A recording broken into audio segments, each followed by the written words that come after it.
দেখো গরম গরম গরম, দেখো দেখো তোমার রেস্টুরেন্ট স্টাইলে মোগলাই পরোটা বানিয়েছি। Yes yes yes. এই দেখো ভিতরের জিমটা পুরটা দেখো, পুরো রেস্টুরেন্ট ফেল হয়ে গেছে আজকে আমার। অবশ্য লাইফ ফার্স্ট টাইম বানিয়েছি আমি, দেখছো? ফার্স্ট টাইমকে বলবে তারপর একটু পুড়ে গেছে, তারপর সমস্যা নেই, এটাই খাবো আমি। মজমজে ভালো লাগবে, ক্রিস্পি। হ্যাঁ, এটা আমি নিজের জন্য করছি, একটু পোড়া পোড়া। আরও আস্তে এগুলো কেটে নিই। হ্যাঁ, এই যে দেখো, এই দেখো চেহারাটা দেখো কি সুন্দর।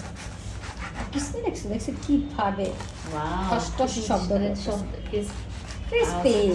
হ্যাঁ, ইয়েস, একদম টোটালি। দেখো পিসগুলো দেখো, ভিতরে ইয়েগুলো দেখো, Yummy. পুরো ডিমের যে পুরটা যেভাবে দিয়েছি একদম ফার্স্ট টাইম বানাইছি, বোঝাই যাচ্ছে না। ভালো আছে। না, আমি তো আসলে একটা রেস্টুরেন্ট খুলবো ভাবতেছি। হ্যাঁ, আমি আগে বলছি তোমার একটা রেস্টুরেন্ট খুলবো। তো নিউ ইয়র্কে। ইয়েস। ওকে। ঠিক আছে, এখন আমার আরও একটা আছে, আমি এখন এগুলো কেটে পরিবেশন করে ফেলবো। তো ডান, আমি এখন খেতে যাবো, ঠিক আছে? ওকে।